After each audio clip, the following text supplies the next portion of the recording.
Thank you for selecting the Demonstrating Leadership breakout session, and I'm sure you won't be disappointed. Presenting for you, we have two double acts and a soloist, and although that sounds like a lineup for Britain's Got Talent, you cannot use the IML handsets to vote them off. We are focusing on three elements associated with effective leadership, namely vision, insight, and good governance. So we should see some common themes emerging throughout the session. Taking a lead from Lordco, I found the best people and I left them get on with it. Time permitting, it is our intention to have a brief questions and answer session at the end of each set of presentations. So if you could keep any questions until then, it would be appreciated. So on to our first presentation, which brings together Peter Hybart and Helen Bushell, the chief executives of Cricket Wales and Hockey Wales, respectively. They both made the successful transition from working from a national sport agency to heading up a national governing body, or as they would describe it, moving from the dark side into the light. Peter and Helen have both led significant changes in the governance structures of their respective organisations, and they're here today to share their story. So please welcome first Peter Hybart.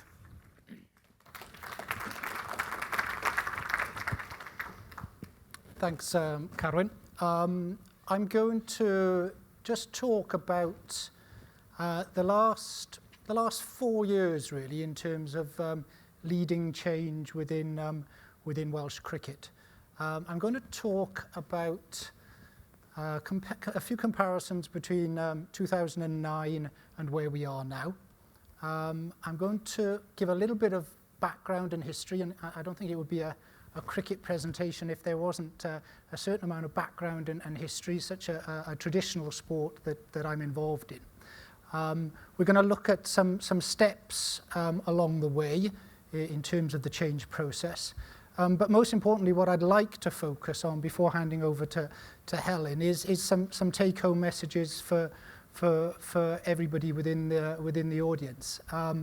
Everyone's playing a key leadership role within the sector. What I'm going to talk about is quite complex in terms of describing the structure of cricket within Wales, but I'm really hoping that we can talk about some key themes that are common to whatever role we might be playing in terms of our particular organisation. So in terms of a little bit of comparison to where we were in 2009 to where we are now. In 2009, I think it's fair to say that there's a tremendous amount of good work going on within cricket in Wales, particularly operationally. Very, very strong delivery organisation, but quite a bit of tension between the recreational and the professional game. And I'll talk a little bit more about what I mean by that. By 2013, by now, I think it's in a much stronger position, much better partnership, but still work to do.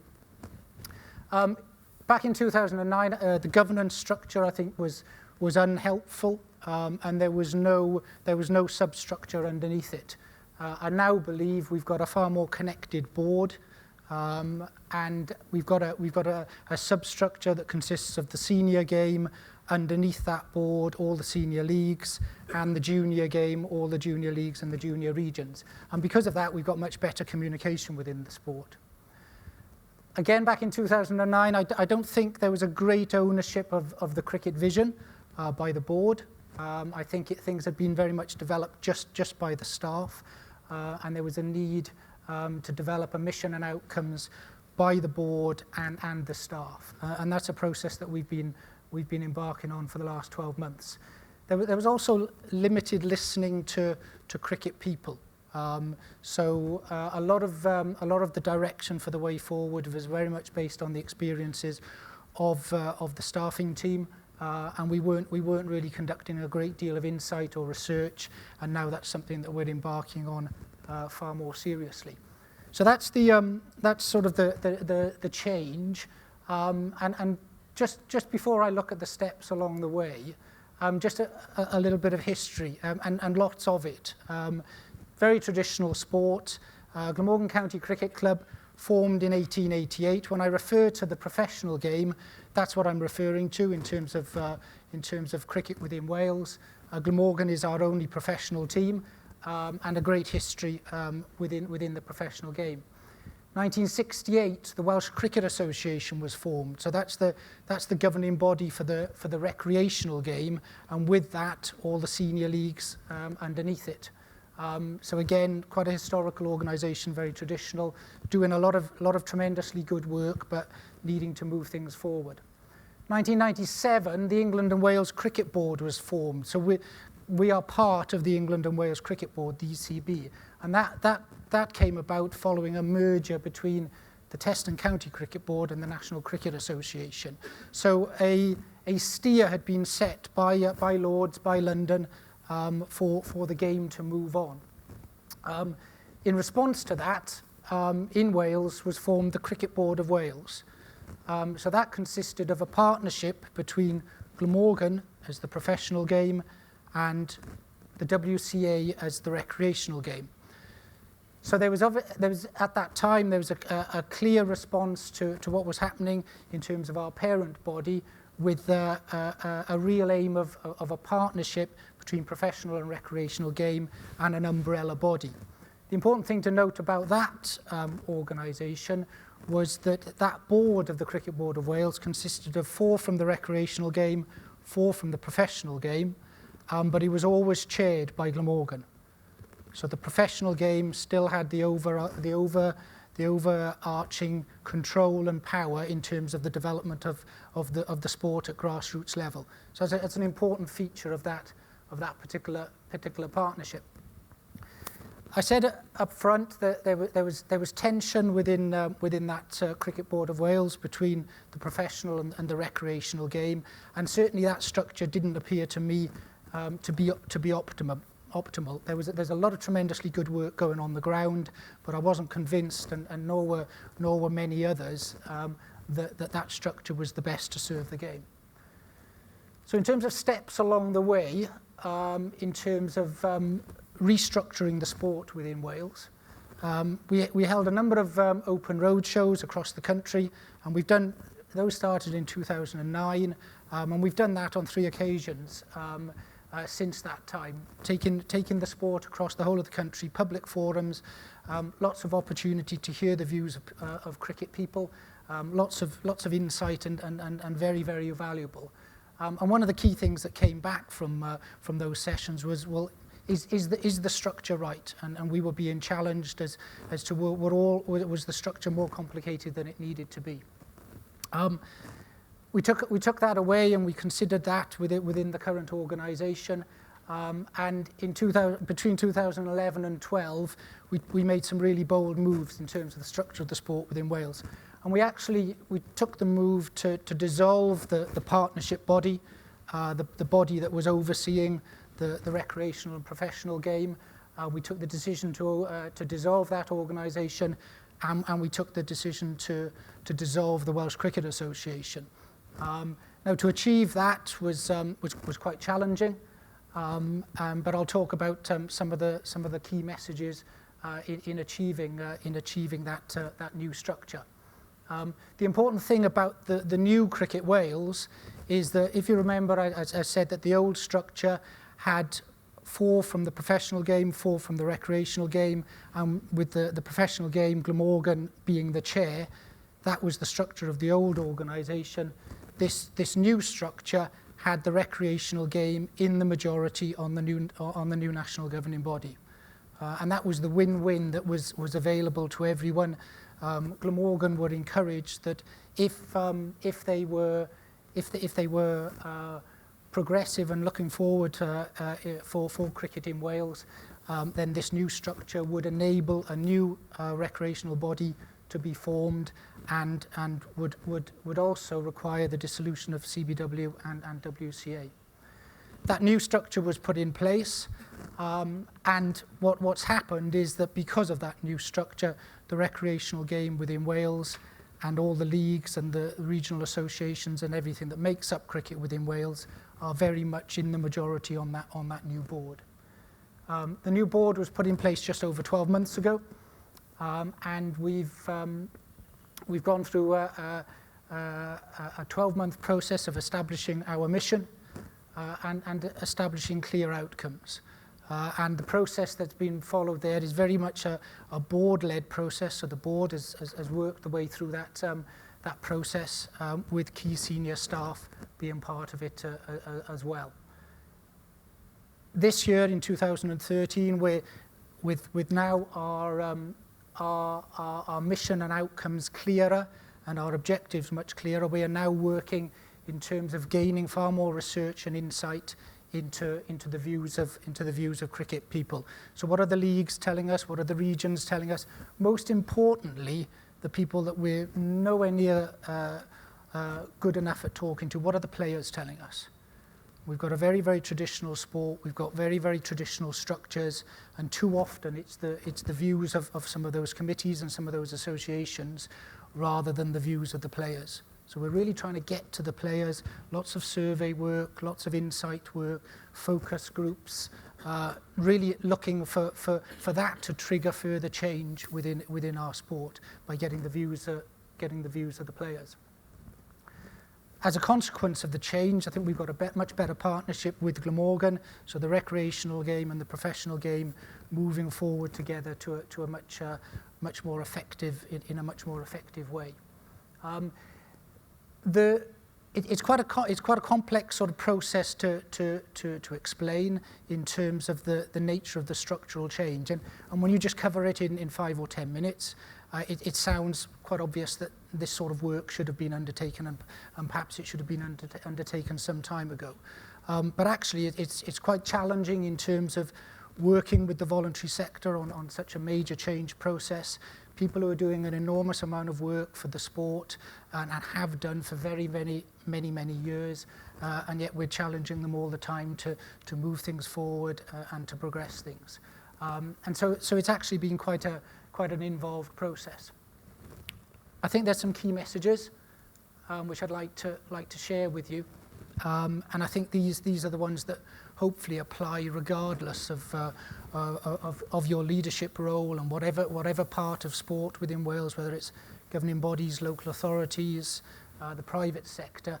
I think there's some key messages that I would suggest are key in any sort of change process. Tremendous amount of time was spent in the initial months and years in terms of building relationships based on trust and based on values as well. I think if the vision and the values are common, and we're all in our organisation for the same reasons, and we've got that clear goal and clear vision, then we've got a chance. We've got a chance to take people with us. I think if we don't have those organisations or those sub-organisations with the same vision and the same values, then it's very, very challenging to bring this sort of change around. Key point here from me is to identify the other leaders within the organisation and within the sport that are going to help move things forward. I mean, whether we call it distributed leadership, devolved leadership, doesn't really matter, but there's no way that your sort of change process, whatever organisation you're part of, is going to be achieved just by yourself. So I pretty quickly established within both Glamorgan and within the Welsh Cricket Association organisations that I knew were going to need to change, who was going to drive forward those changes from within those organisations. And certainly within one of those organisations, the Welsh Cricket Association, there were quite a few people that were very much against the change. But as we were able to move through the process, those other individuals that were very, very progressive were able to come to the fore. A key point from my point of view, there were stages within this process where I was very much taking a back seat. This was, in order for some of the changes to happen, they needed to be led by other people. And I think as a leader of any sort of organisation going through this sort of process, a key point is to know when to take that back seat and when to know that actually, as a leader, you can potentially hamper the process and you can get in the way. And that was a key message that I learned from this process. I'll probably take these in a slightly different order to when they're listed. I'm also very conscious that needed to build a lot of capacity around me, whether that was in terms of the understanding from funding partners or other partners that Cricket Wales were working with, or whether it was within the staffing structure. I was fortunate I had some senior members of staff underneath me who took on quite a bit more work to release me because they knew this was important for where the sport was heading. I think it's important to recognise some of those catalysts for change. In some instances, it's a crisis. We didn't have a crisis. Things were going perfectly well within Welsh cricket. Very well respected organisation, very well respected sport within Wales, very well respected by the England and Wales Cricket Board. So we didn't have a crisis. There was maybe a catalyst for change when I came into the organisation, and certainly going forward, I think insight and research and talking to the players and getting the views of the players will be the future catalysts for change.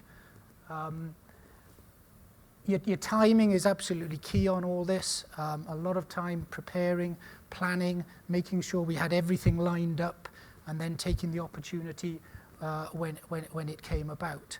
There were many stages where you wonder, is the time right to actually embark on such a process, or does more preparatory work need to be done?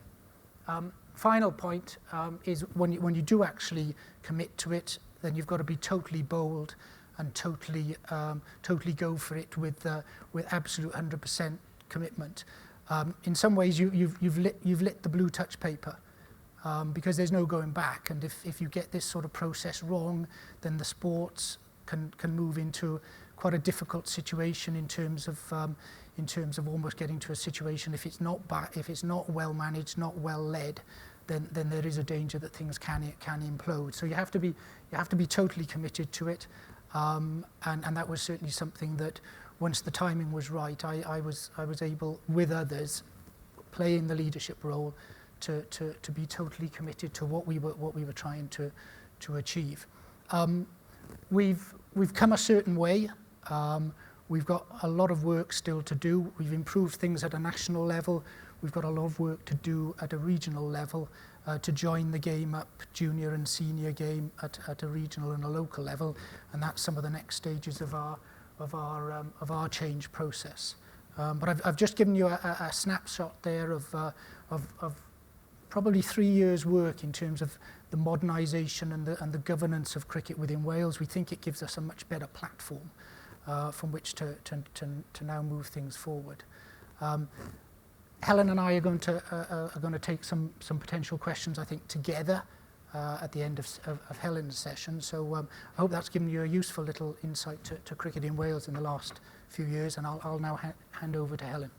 Thank you.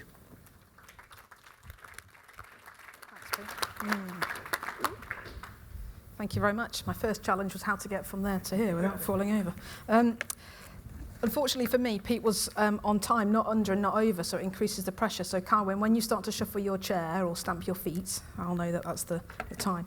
Good afternoon, everybody. Thank you very much for your time. I'm going to get you involved in the session pretty quickly by not clicking that button.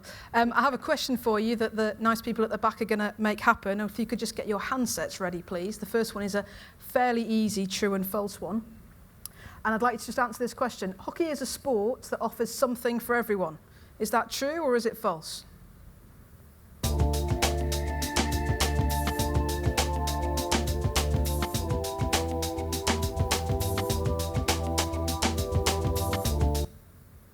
Thank you very much. Really interesting, because when we asked ourselves that question back in 2009-10, 3 or 4 years ago, we leant much more on the side of false. Mainly because what we offered was lots of activities for young people and adults, boys and girls, but it was all about the traditional game. There was nothing really very new or exciting about it. And what we didn't know, and we're still starting to understand, is who are our new customers, who are the people that we don't know about that we're trying to get to. So thank you very much for that. That's very interesting. The second one then is going to require you to use the text keys a little bit. And I'd like you to just use one word if you can. And I tried this earlier on. I don't think there's a hyphenated button, unfortunately. But just one word that you would use to describe hockey.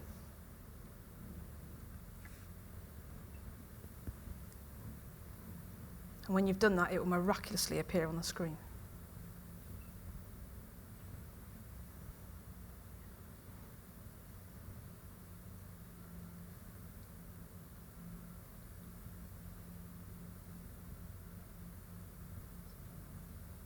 Hugh's still doing his word, that's why it takes a while. So here are some words. Traditional, fast, public school, sport, outdated, fast, yeah, fast, it is a fast game, especially when the ball hits you.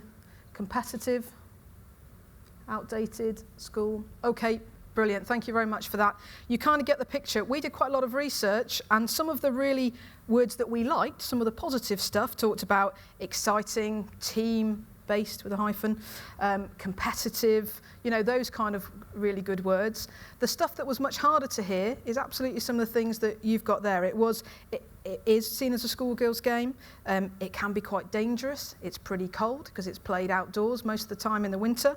And some of that stuff was really, really difficult to hear. But we set about trying to make sure that we understood what the sport looked like as well as what the organisation looked like. And there was a really important balance between what do we need to do to make the organisation healthier, but really importantly, the product is the sport. What are we going to do to make that better? So in 2009, we had 6,000 members. We were ranked 27th in the world, and the previous 10 years or so before then, none of those things had really changed. It fluctuated a little bit. We'd maybe got to 26th or dropped to 28th.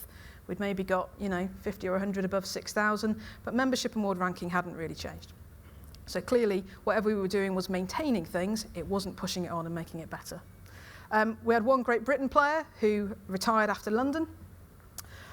Absolutely no clear pathway or framework. So we did have a talent pathway. We knew how you would kind of get from being in a school to a club to a county structure to a Welsh squad somehow. But there was no real pathway for anybody else outside of traditional UKCC qualifications or umpiring qualifications. Whereas what we wanted was a game for everybody. We wanted everybody to be able to take part somehow. So that was a real challenge. We had no new or what we might call modern offers of the game. So we had a 7-a-side and 11-a-side game. That was pretty much it. So it was quite traditional. It was very focused at our members, the 6,000 people, who of course we need to look after, but it was very focused at how do we provide something for those, and no real thinking about new markets. And I'm going to talk to you a bit more about regional governance, whereas Pete talked more about national governance. We had autonomous or independent regional associations. So whilst they were linked through membership, they were kind of going to do whatever they wanted in North West Wales or in South East Wales, whatever it might be. What we did have, and it certainly wasn't all bad, don't get me wrong, we've, a reasonably successful sport in lots of ways, so it wasn't all bad, but it was about looking at, let's be really honest about where we are. What we do have, and still have, is a very solid club structure, and some of you in the room are part of that structure, and we had very experienced volunteers, and for most of the time, experienced volunteers are a really good thing. It can be challenging now and again, but most of the time that was good. So we chose a journey, and we decided that we were going to have this really good look at ourselves that I mentioned, and we've done it through a very evidence-based, very research and intelligence-based, I guess we would say in this period of time, way of doing it. So I'm not going to take you through all of those. It's just to demonstrate that we looked at our governance structure, so that was our board structure, our company structure, our staffing structure, all of the things and documents that sit around that. We looked at our performance, and as much as any sport wants a really strong performance, the reality was we were 27th in the world.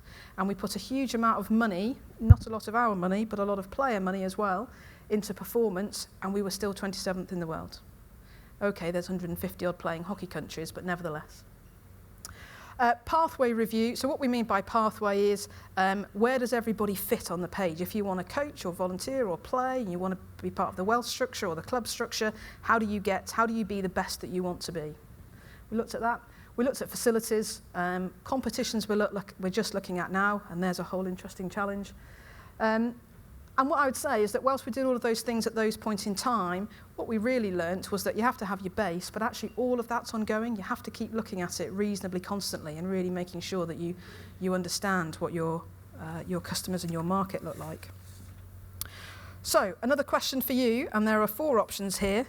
The question is, how many members have we set out to achieve in the year 2020? And you've got 4 options: 10,000, 30,000, 60,000 or 100,000. Just click one of your numbers 1 to 4.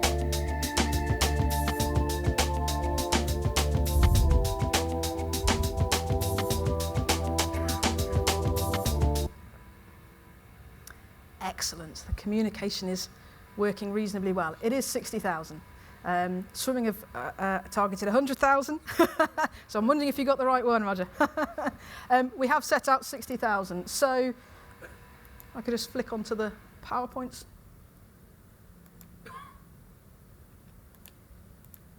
Press too many buttons. So we started and said, okay, we understand the landscape, we know what the organisation strengths and weaknesses look like, we know what the sport looks like pretty much in Wales. We then set out with the vision, and previously, and you'll all recognise this for your sports or organisations, we'd kind of set out and we said, we've got 6,000, next year we'd like 6,200 or we'd like 6,250, whatever plus 5% was. And actually we said we have to entirely turn that on its head. And I guess we took a bit of a lead from Sport Wales in terms of a much more outcome-focused, kind of vision for sport. Where are we trying to get to? But we set out four big things for us. 60,000 members, as you now know. Every young person of school age enjoys a quality hockey experience, and there is a challenge in what does quality mean. But it's not necessarily about happening in schools, although clearly that's a big driver. But everybody of school age, between the age of 7 and 16, we want to play hockey of some description at some point. There is something about performance, but it's not about world ranking. And as important as that is to our athletes and our international coaches and so on, for us it was about our European ranking. We have far more opportunity to have an impact on that, and there's a bit of realism in there. But actually, when you really understand the system, and for most sports, actually, if you get your European ranking right, it helps look after your world ranking anyway. So it was about changing focus and getting tack right. And for us, the Olympics is the pinnacle of our game, so it was about providing not one player who's now retired, but it is about providing 2 to 4 GB players for the Olympics. So all of those things are pretty measurable. We know where we are on all of those things, and we'll measure those quarterly and yearly and as we move forward. The fourth one is, of course, probably the biggest challenge. It isn't yet measurable. We don't yet know exactly what the landscape looks like, but we do know that we have to have a fit-for-purpose workforce of all of those people, not just coaches and not just club chairmen, but it's about all of those people that need to take part in our game. So work in progress number 4, but we knew it was important enough that it had to be the base of the building block, so to speak. So we had the vision, we knew what we wanted to achieve in 2020. It was then about starting to make that happen. And one of the things that Lord Coe talked about this morning was, well, okay, if you've got a vision, but how do you actually make it happen? And for us, it was about these 3 things. A really clear strategy, and you won't see this very well, but those 4 building blocks essentially outline the themes of our strategy and what is the foundation and what is it that will deliver the kind of outcomes and membership and performance at the top end. It was about what we now call the Hockey for Life framework, so I called that pathway earlier on, but what's the framework? How do we make sure that everybody, irrespective of age, gender, ability or geography, because we also had some patches of Wales where hockey wasn't happening, can take place in sport? And again, you'll see a bigger version of this if you pick it up off the website, but it was about recognising that everybody had a role, everybody had a circle or a shape to fit in. And there were some new markets that are on the far left of the big yellow bubble that was about new members and recreational members and people that might just want to turn up at the sports centre for an hour and go home again. They might, in the same way that you'd go and have a swim or you'd go and cycle or you'd go to the gym. Not everybody wants to train twice a week and give up half a Saturday to travel to Haverfordwest or whatever and come back to Cardiff. So as important as the traditional game is, we had to offer and had to find new versions. And then the third side was around, and it's the best picture I could find, but it's this notion of high-performing organisation. So the middle bit is about the sport. If the organisation isn't right and the governance structure isn't right, there's a pretty good chance we're not going to be able to deliver it. So for us, high-performing organisation, and a really early discussion that we had with Hugh and his team at Sport Wales was, the terminology has to work for us. So you'll recognise some common terminology in here in terms of what high performing is, but there's also some bits that are relevant for us. So again, I'm not going to take you through all of these, and I was going to make you list these out on your handsets again, but just in the interest of Carwyn not shuffling too quickly. So vision and ambition we've talked about. You have to set your vision. In my view, has to be outcome focused. So it's not about incremental, it's about where are we trying to get to. Performance insight or research and analysis and understanding where you are. Leadership, you've heard lots about today. I'm going to talk to you particularly about distributed leadership in just a second, which is the regional governance part. And again, some reinforced messages, I guess, from this morning. So right people in the right role, acting as one, I guess we'd call that common goals really, but what are we all collectively trying to deliver? And not only in the sport, but what do we want from partners and other stakeholders? Clear strategy and effective monitoring. So for us in hockey, that's what we term high performing, and sitting behind all of that we have measures and plans and things in place that help us know how we're going to progress along that journey. So very quickly, some work that we did in North Wales then, and this is the bit where Pete talked about the national governance, we talked about regional governance. We set out some principles and said, actually, if we were really going to impact some difference, we'll get the national organisation right, but actually the people that are best placed to make most decisions and decide what's best in their geography or in their patch are the people that live in it, not necessarily us sat in Cardiff telling Wrexham or areas of Anglesey or Conwy, wherever it might be, what's right. So we wanted to develop something that was flexible and regionally owned. They had to be able to make the decisions in the region, in the context of vision and national framework, obviously. We wanted the balance of investment, and therefore public investment, and not only our money directly, to invest in what those regional priorities were. So get the most money to where it will make the most difference, principally. It had to be value-based. Governance in its literal sense can be very structure-driven, it can be very paperwork-driven. For us, governance in its truest sense is really about the people, which we've heard a lot about today. So trust, leadership, devolvement, all of those good words, but getting the right people there. High challenge with high support. So it isn't about finding another 50 or another 100 or one better ranking, whatever it might be. It is about how do we make a significant difference? How do you really change mindset? And then support people with that. Clear roles and responsibilities, and then make people accountable for that, whether that's the staff team or the regional committee or clubs, committees, or whatever it might be. So they're the principles that we set out, and we did our best to make them as short and concise. It wasn't an easy job, and you'll see that we've still got a bit of a way to go, but principally, that's what we set out to do.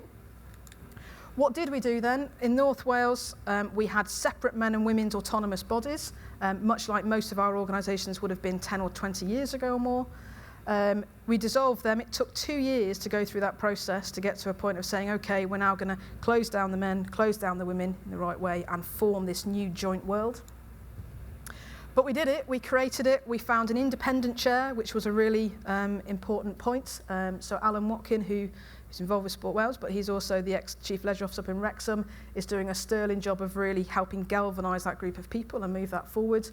Brand new governance structure, so they're no longer independent or autonomous, and there was a bit of a period of time where people were like, well, that's about taking control and taking control away from the region. It wasn't at all. It was about saying, let's get the structure right, and then let's absolutely give you the tools, the money, the staff, everything that you need to be able to deliver in a North Wales context. There was a huge amount of consultation, and you'll pick up some similar messages here from cricket, but huge amount of consultation and engagement, and lots of trust developed. So don't get me wrong, not everybody in hockey in North Wales thinks this is brilliant and we're all on the same journey, but the vast majority of them do, and that was really the point. And that's resulted in 90% of our clubs being actively engaged. And by that we mean they're signed up and supportive of the principles, they engage in club forums, they're involved in some way in the regional structure, and are very positive about their club development plans to help deliver the bigger game. And really importantly, we did what we said we would do. So 2.5 years ago, we did a whole roadshow and a whole tour of North Wales, and have continued to do that since. So I know the roads pretty well and how long it takes and where the speed cameras are and all of those things. But it was absolutely about sticking to your word and making sure that you delivered what you set out. So just to try to bring that to some degree of conclusion then for you, 12 months on, essentially, from where we really started in terms of launch of Vision and moving on, 24% increase in membership. So I've given you the approximate figure. We're now broadly 8,000. A team of hockey agents, so in old day money we'd have called them hockey development officers or county officers or whatever it was. We turned that on its head and said actually we're going to call them agents. It was a little bit 007 for a while, but it was really about the principle of agents is that you go and sell the game, you go and engage people in it. So 16,500 participation opportunities delivered in the 6 months of last year. New versions of the game, and you've just got some pictures there that show it. So, you know, so we can get women particularly, and netball have been very successful at this in England, but you can get women back to hockey. So they might have played when they were at school and probably don't want to go and join a club as an individual. It's not the easiest thing to do. So back to hockey, rush hockey, kind of quick, fast. You can turn up for an hour, sign up, go home, and you've had that kind of competitive outlet, right the way through to 4689, which is our modified primary and secondary school product. So new, more modern, we think better branded, easier to develop, commercial agreements in place so that other providers can kind of benefit and draw some income from it, etc. Different branding, I've mentioned, we've rebranded the organisation away from the Welsh Hockey Union into Hockey Wales. In true governance terms, self-assurance, and for the governing bodies of you, we'll kind of love that September, October and November period when we go through our self-assurance process. But the highest rating that you can achieve on that system of 15, so that doesn't mean that the whole structure is perfect, it means we know exactly what it looks like and where the deficiencies are and what we have to do to make it better. And the framework, or the Hockey for Life framework that I mentioned earlier on, it's not all running perfectly, but it is all in action. It is all functional, right from school age, right the way through to our relationship and partnership with Great Britain. So, some similar take-home messages to Pete, probably just some different words. Be ambitious and be really aspirational. And of course there has to be a degree of reality. You have to be able to have a good idea of being able to achieve what you've set out. But have some really clear outcomes and make sure that you know what they are and how you're going to measure those. Like Pete, talk about or find your key followers and work with them, because they're the people that will really sell it. It isn't about me, it isn't about my staff team or our board, it's about the people out there within hockey and within our other partners and stakeholders that really make this happen. We led the journey, we didn't dictate it, but we led it, and we shared it, and really importantly, we empowered other people to get involved and make sure that they had a space.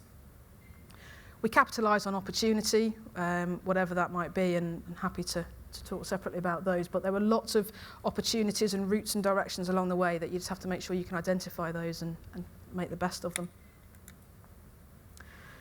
I talked about our current customers earlier on. It was also really important that we identified who our potential customers were. So some really good work's been done around kind of market segmentation and population types. We took that, developed our own, and made sure that we knew who fitted, so to speak, into what category. And now we're in the process of saying, okay, we've got 8,000, which is brilliant. We've grown a third in a year, but 8,000 still a blooming long way with 60,000. So it isn't the people we know, as much as it's important we look after them and do the right thing. It's the people we don't know that we have to go and find. Don't compromise your direction, so kind of keep those outcomes in mind, but you might have to be flexible along the way, and it's really easy to sit in Cardiff and you live and breathe this stuff every day, or whether you sit in Carmarthen or Wrexham, wherever you are, but you live and breathe it every day, so of course you get it, and of course you know it, because you've probably kind of dreamt it and created it. It doesn't mean that everybody else gets it, so you might have to be flexible, and you might have to help people along that journey. And lastly, confront the challenges. And I kind of put that last, not because it's a negative, I think it's a positive thing to be able to identify where the people are that don't like it, or where the obstacles are in the road, or whatever it might be, and confront them. Because more often than not, when you have given people that opportunity to understand where you're coming from and what you want, more often than not, you kind of get where you want to go. So, Carmen, I don't know how that is for time. I think that's just about right. I won't ask that question. But that's all from me. Wonderful, thank you.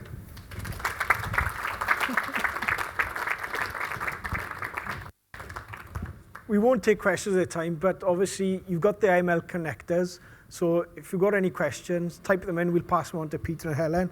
Also, there'll be a break afterwards. And I have to apologise for the drilling. If somebody doesn't like going to the dentist, you're probably feeling quite uncomfortable at the moment. But thanks, Helen and Peter, for overcoming that. Moving swiftly on to our next presenter, Mark Arnold, the Chief Operating Officer of Swim Wales. Mark is a former Welsh record holder for the 50-metre freestyle, and having recently seen him in action in his Speedos, I can confirm he still has it. Although he does leave a little bit more wake in his trail these days. Mark has brought his international marketing and sales experience to Swim Wales and is using it to lead the evolution of learning to swim in Wales.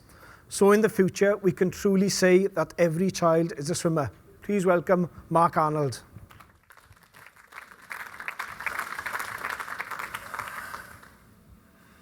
Thank you, Carwyn. Okay, I'm going to talk to you about the process that we went through for our new Learn to Swim Aqua Passport in Wales. And I'm going to talk to you really about what we went through. A little bit before Aqua Passport, why we made the change, some of our goals that we wanted to achieve throughout the process, the plan, the process. I'll show you a little bit about and talk to you about Aqua Passport and our new Learn to Swim scheme, show you a short demo, and then results and any questions afterwards. The current scheme in Learn to Swim, ASA National Plan. In Wales, we've operated the National Plan, the English National Governing Body, for a number of years. And the way it works, really, for those of you who don't know, it's done in 7 different stages. And at the end of every stage, there is a badge certificate at the end of it that the child gets. No real additional child engagement that are built into the program. So we've kind of looked at and thought about how can we make this better? How can we make this kind of more deliverable to children? Post Learn to Swim, there's not really much take-up. There is an 8 through 10 Learn to Swim, post Learn to Swim that takes you into other sports, but there's very little take-up in Wales. So that's, again, another thing that we wanted to kind of address, is how do we link the children from Learn to Swim into other sports? And real lack of input from Welsh partners. We've taken and endorsed this in the past, but we really haven't had the ability to be able to feed into the program, feed into really the development of the Learn to Swim. So a lot of the feedback that came back from us was, we wanted a Learn to Swim scheme in Wales, and how do we make it better? Why did we change? Our KPIs, as every child is swimming by 2020, and although that's quite an ambitious KPI, it's something that we can really, if we get this right, we can really kind of make a difference, not only to sport, but to swimming. And with that target really becomes, we have to make a difference. We can't really tinker around the edges. Education really has to come on board with us throughout the school swimming, but we really have to make the experience of swimming and learning to swim, we think, much more engaging for children. We also want more participants in aquatics, and that really starts, if you've got more children swimming or able to swim, then they're more able to kind of go into other different aquatic sports and enjoy aquatic activity for life. Doesn't really deliver, we feel, at the time, although the ASA plan in the past has done its job, we don't really feel that with the goals that we have, that it's there to really deliver what we want to achieve. And also we're looking for a joint aquatic plan for all ages and ability, and really that's similar to Hockey for Life. It's really from a pre-learn to swim, how do we kind of keep people engaged in sport from all the way from the time they're a baby learning to swim with a parent, all the way to the 100 years old, kind of just going up and down and keeping fit. When we embarked on the project, really, there were 5 key threads, 5 key things that we wanted to make sure were paramount throughout the whole thing. Very much child-centered. We wanted to make sure that the people who were using this product were fully engaged throughout the whole process and throughout the whole time of learning to swim. So everything we really thought about was, what does the child want? What engages children these days as far as technology? And we spoke to about 100 children and looked at the different characters we use, looked at the different ideas that were out there, and really wanted to make sure that they wanted to use the product and the program, and it was fit for purpose really for the next few years.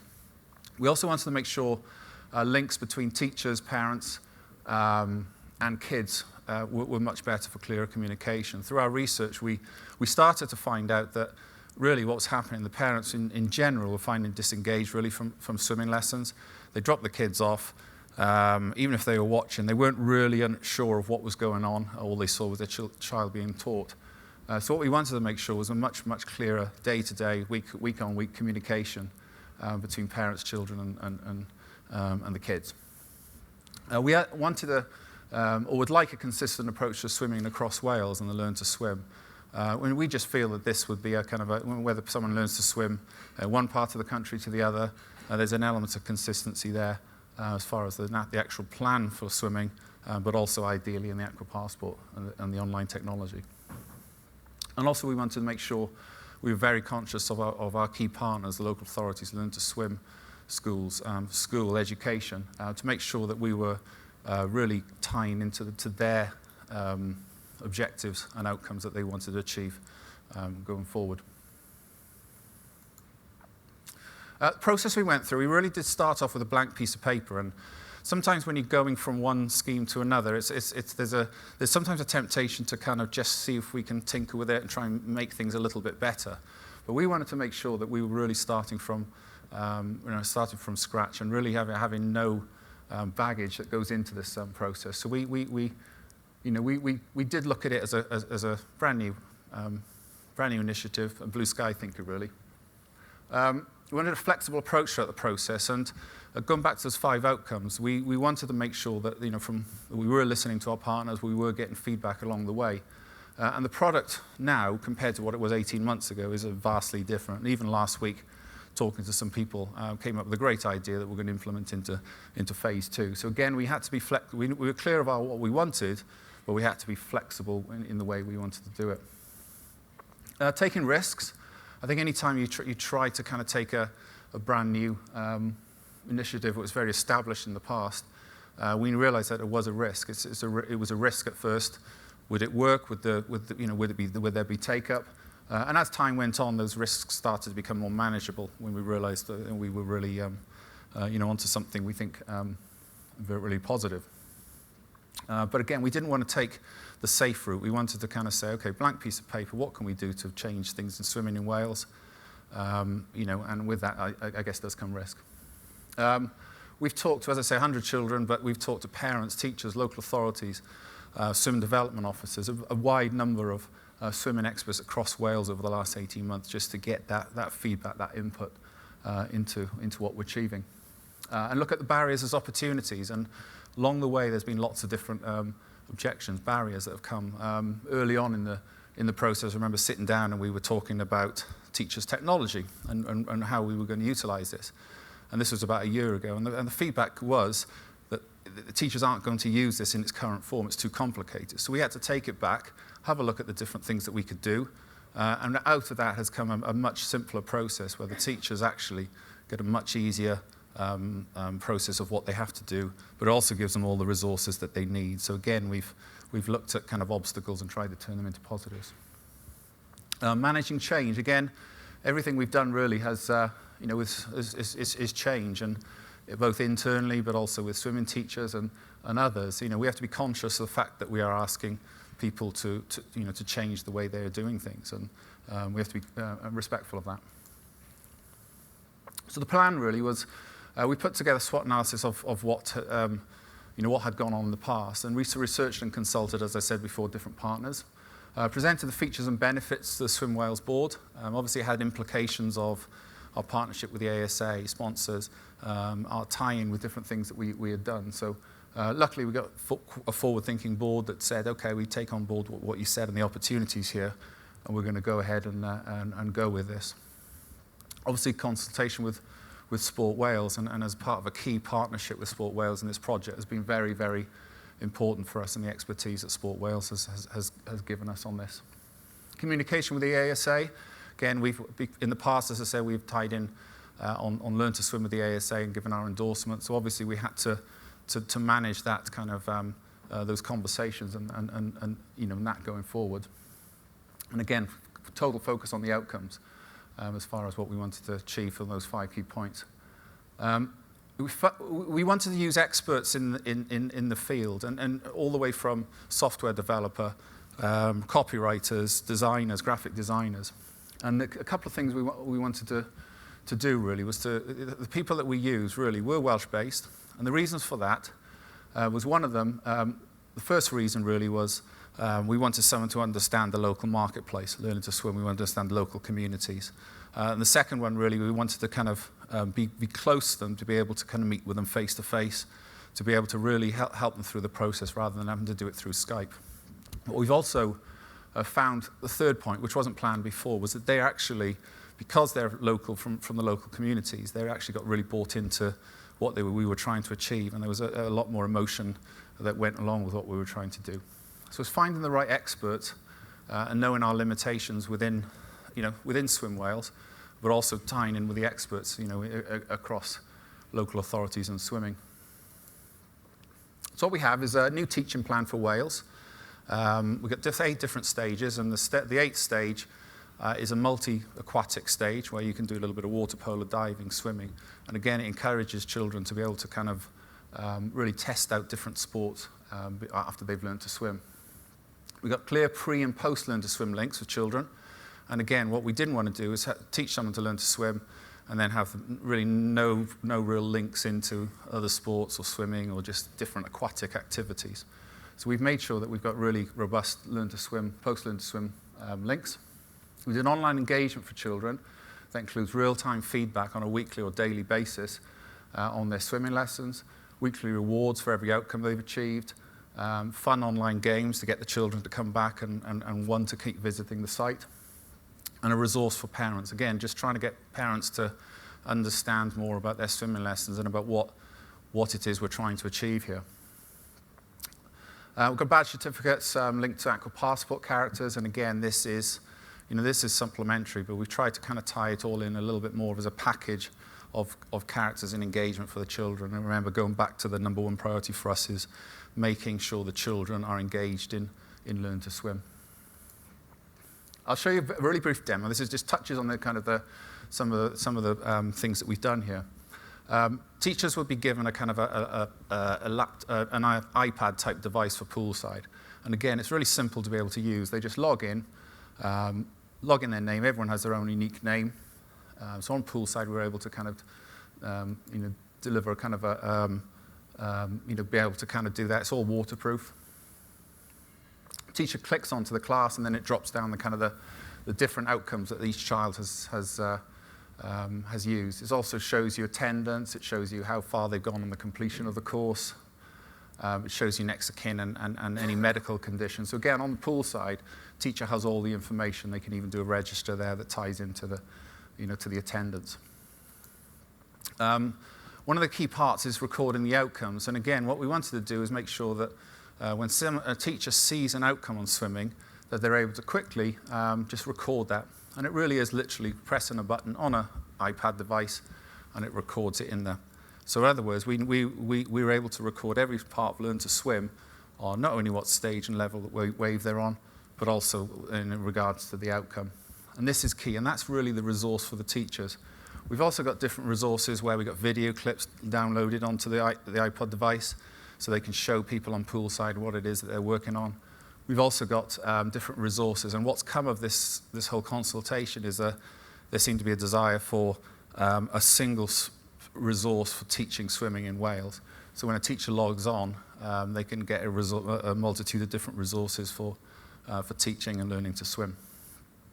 But that's kind of that's the means to the end, really. That's not what that's been built really for this next part about the engagement for the children. The way it works is a child gets on, logs onto the system, their world of Aqua Passport begins, really.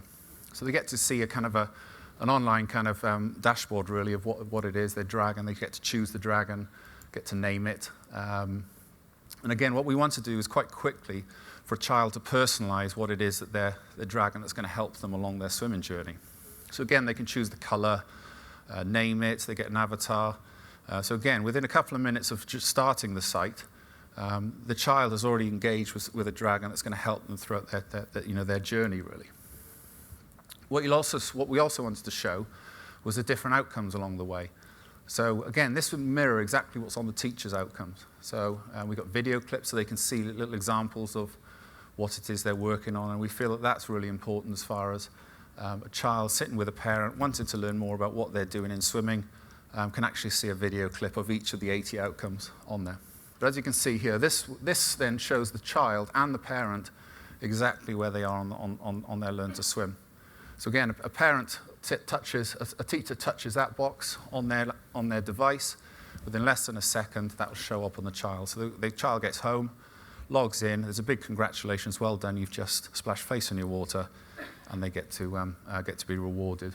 As you can see on the left-hand side here, we've done 80 different online trophies, online stickers along the way. And again, it's all about that speed of engagement for children. Rather than waiting for a block of lessons, then they get their rewards. What we wanted to be able to do is get that quick, easy, pats on the back, congratulations to kids along the way. So we've created 80 different kind of online stickers, online rewards. And obviously, with the online rewards, kids want to put them in a place. So we created a trophy cabinet for them. And along the way, they kind of can, once they win an award for doing an outcome, it goes into their trophy cabinet. So again, they're trying to kind of have the incentive to come back the next week to win another trophy or win another congratulations from their teacher. Parents resource, it's all everything is in English and Welsh, but the parents resource really is, this can be built on over time, but it tells parents exactly what it is, again, about the Learn to Swim and the different outcomes along the way. And again, this can build to any kind of message that any of our partner wants to deliver to parents in here too. We wanted to really do online games, and we felt that it's important for the quick kind of recognition of each of the characters along the way for achieving an outcome. But we also wanted to create a kind of different online world for children. As you can see, this child is on wave 1, so wave 1 is the only one that's unlocked.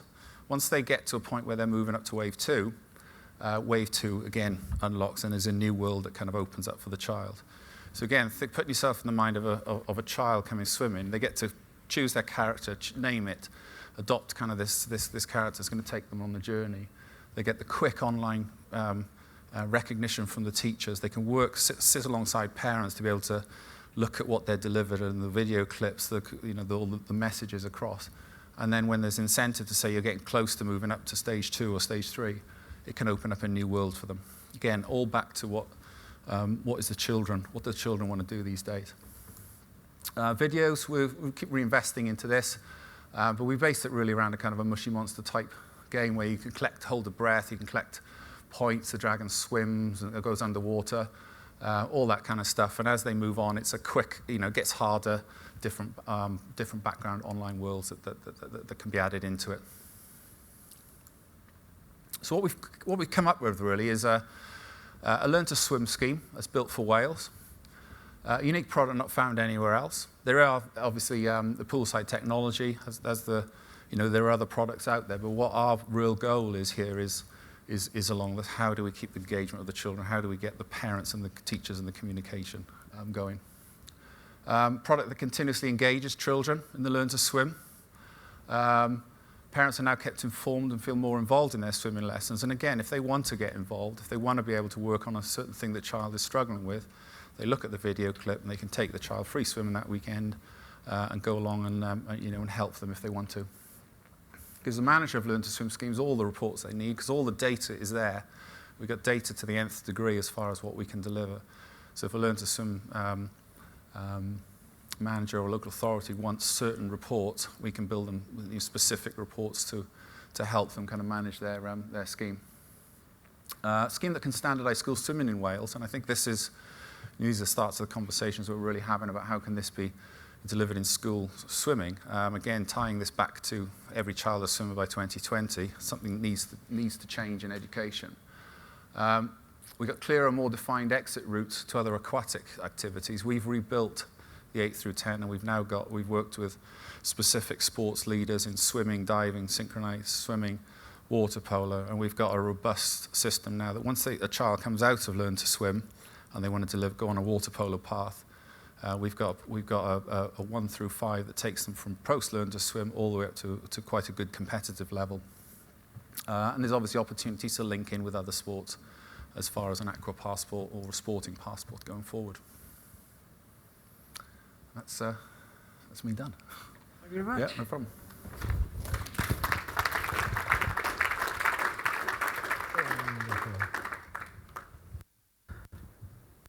Mark. Last and by no means least, we have our final 2 presenters, George Jones and Kerry-Ann Shepherd. George, in his role as Group Director for Environmental Services, is responsible for refuse in Rhondda and Taff, whilst Kerry Ann, as Leisure Services Manager, also says she deals a lot of rubbish at times. George and Kerry Ann will share with us the change in approach they are leading in Rhondda and Taff to impact on the vision for sport in Wales. So I'll give you George Jones and Kerry Ann Shepherd.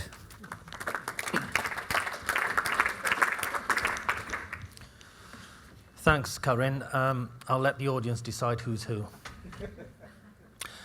What I'm going to talk to you, or initially start talking to you about, is trying to demonstrate some leadership elements within Rhondda and Taff, but exemplified through our LAPA, our Local Authority Partnership Agreement with Sport Wales.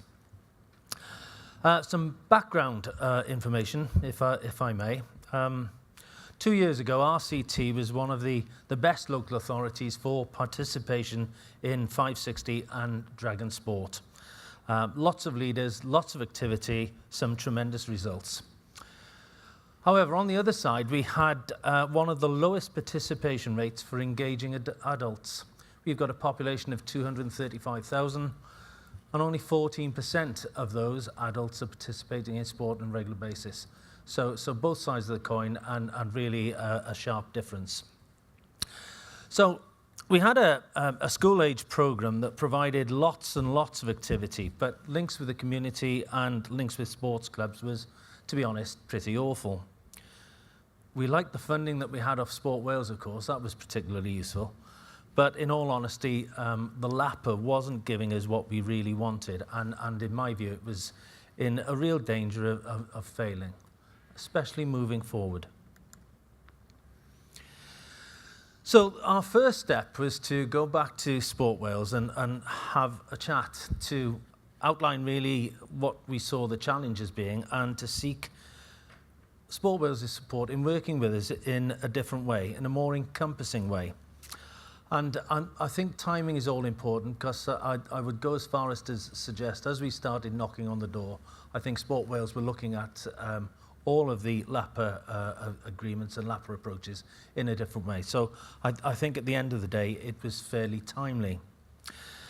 By coincidence, I should mention that I suppose our start for 10 was that leisure worked in its own silo and education worked in its own silo, and never the two really came together. We talked a lot, but did we actually get together? Probably not.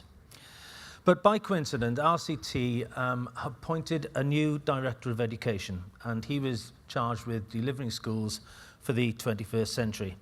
And that, at the end of the day, gave us the opportunity to look at what we were doing from a joint point of view, and try to find a different way of working that set up a tripartite agreement where we shared common aims and we looked for common goals. So this was the perfect opportunity to make that change. Just as importantly, and I suppose it reflects what the other speakers were saying, at the end of the day, capacity is important, but I also think leadership is very, very important, especially leadership if you want to make a change. And you need the right people to sit on the board to make those changes. We were very lucky. We got our cabinet member who was a lifelong supporter of sport and very, very keen to see us get involved in that. And he also had a very strong education leaning. So you add that together with some of the individuals that we managed to get on our board, and it was quite an opportunity to really start to get things rolling. Of course, this was aimed at realigning our plan more closely to the vision for sport in Wales. And Karen threatened me if I didn't say that, I wouldn't be able to continue. So I managed to get that in, Karen. But the analogy is, I suppose, what came first, the egg or the chicken? Was it Sport Wales' vision, or was it RCT's need to change? So having mentioned sort of participation and identifying the need to keep you all awake after a lunch and a couple of talks, I thought a bit of audience involvement might be helpful. So my first point is, I want you to stand if you've recognised opportunities for positive change in your organisation.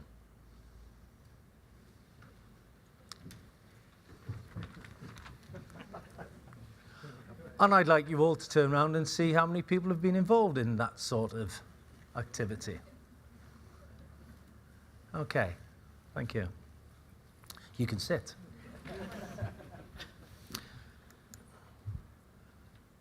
Now I'm going to ask you to stand again in a minute if you've had a similar situation that I've described in your workplace.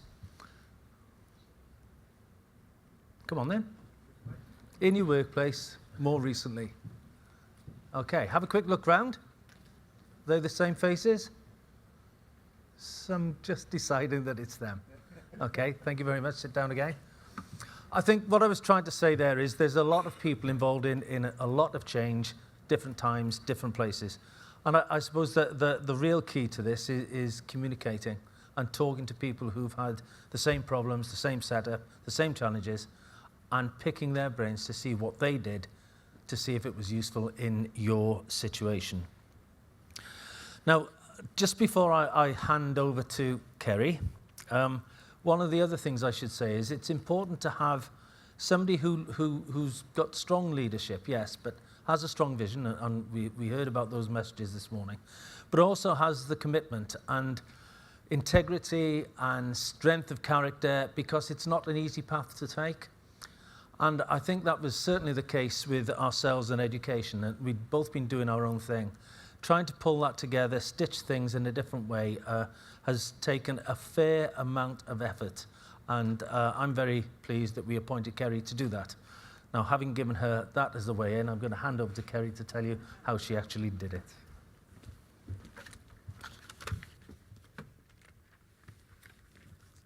Thanks, George. Can you hear me? Oh, I don't need to fill it. Okay. George mentioned someone to lead change and to lead some of the changes in RCT, and use some kind words. I would use troublemaker as the one word that I've often been called over the last 18 months, 2 years of being in RCT Council. But to put all of what George said into kind of more an operational perspective, 5 key things for us that has changed, and all of this was really between the 1st of April last year to where we are today. So we worked with Sport Wales to create a community sport team. We looked at the investment going into sport, and we wanted to do something that meant we had purpose amongst the sports development team. Made some difficult decisions, made the decision not to have sports-specific officers, and that came with some hurt. But we needed to stay true to what we wanted to achieve. The community sport team presented an opportunity, as Helen touched on earlier, having regional forums in 12 communities in RCT that would discuss what was needed in their communities, bringing together stakeholders such as the police, Communities First, social workers, youth detached workers. So these different people, how we can bring them together to talk about sport and sport development in communities. Another key stakeholder for us was to really work with leisure centres. They needed to really recognise that our target group, 3 to 25, were their prospective customers. And if they were going to hit the income targets that they needed to, as well as the usage targets, they needed to be around the table and needed to embrace this life pathway of sport.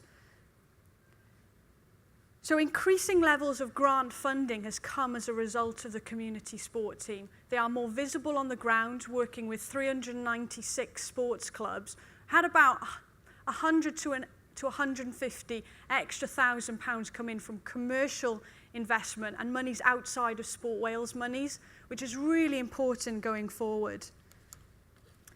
Modernising 560, I'll talk about, but this is where the one team approach really takes effect. George spoke about leisure was over here and education over here. Our 560 team sit in education, and the sport sits in leisure with myself. So the modernisation of 560 came about because of the whole one team approach and making sure that 5x60 could work well alongside community sport and dragon sport. The 560 role became embedded within the youth service. And we spoke about the challenges of 560 officers having lots of administrative tasks, which took away their time from actively motivating young people and engaging with young people. So how could we take the administration burden away from them? And essentially we gave it to the youth service, who kindly were able to, again, looking at things differently, looking at who could help out, kindly took on a lot of the KPI collection and the register collection. Dragon sport for us was outdated. We looked at a junior sport model, a 3 to 11 model, not a 7 to 11 model. And the biggest thing with bringing together our education and our leisure teams together was finding the hook in education of what would make them talk about sport. And for us, it was closing the gap on child poverty. It was numeracy, literacy was here, but closing the gap on child poverty, education weren't really sure the direction that they were going to take. So we decided that we would hook onto that and we would try and motivate education to buy into our service as a way of them reducing the gap on child poverty. And with it came some financial resource from School Improvement, as well as us having a seat around their table to talk about child poverty. The next thing, school swimming modernisation. Education traditionally delivered our school swimming. We were in need of change. We had 42% of children in RCT could swim by the end of primary school. 42% so more children couldn't swim than could.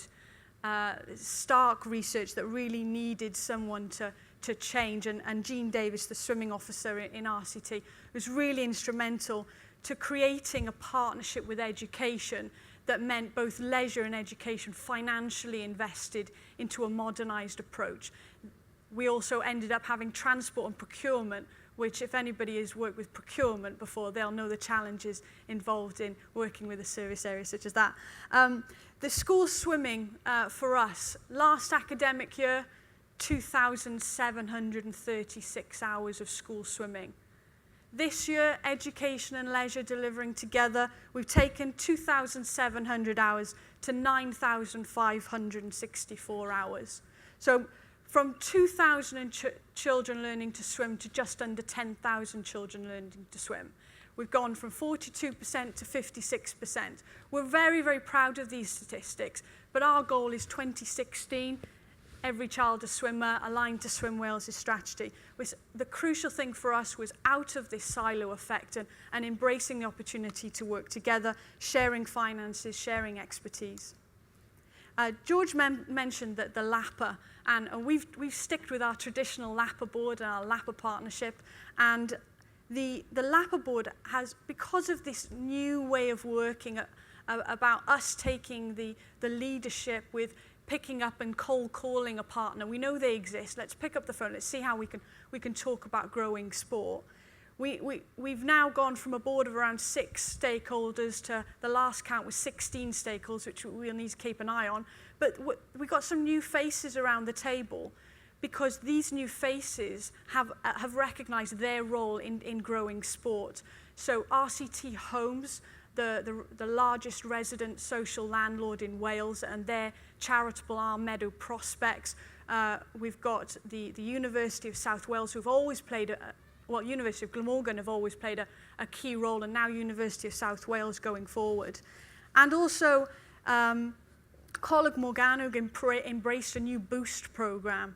So these partners, because of our work with them, have started to think about how they can do things better. With a team of, we are very fortunate in RCT. We've got a team of 16 in the sports team. We've got a team of 13 over in 560. Pretty large amounts of staffing resource going into sport. It's not enough to affect 235,000 people. So it's about how we can broaden the partnerships so that more other people can come to the table and deliver on this agenda. So in this presentation, we'd like to stand, please. Can your organisation achieve better? I know it's quite a tough question, maybe. pretty much everybody stood up, which is great. The next thing is lots of leaders in this conference, and many here in the room today. You'll all be leaders in some right. So are you prepared to lead change? I suppose if you're not, I should have seen that one coming. So Hugh sat down in his resignation. So you can sit now. Thank you. You ruined the 100% then, Hugh. So I think in close of this presentation, some of the key things that I've learned certainly going forward is the opportunities sometimes only come along if you make the first move. And I've not had a partner yet say they don't want to speak to me or they don't want to meet. And I pretty much cold called the managing director of Griffin Mill, and we met on Friday and we spoke about how that commercial organisation can help into sport. Pretty nerve-wracking to go into the commercial world and speak to people on a level that I'm not experienced in. But it is always about who can make the first move. Sometimes you can make the driving force change something. The second piece that I've learned really is around the leadership of the organisation in itself and exploring those opportunities.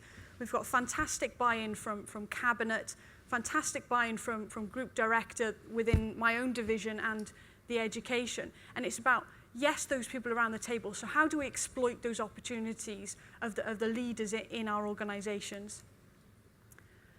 So on a closing note, demonstrate leadership. You've recognised that your organisations can be better. You've recognised that you can lead your organisations to be better. So be the change you want to see, is my close.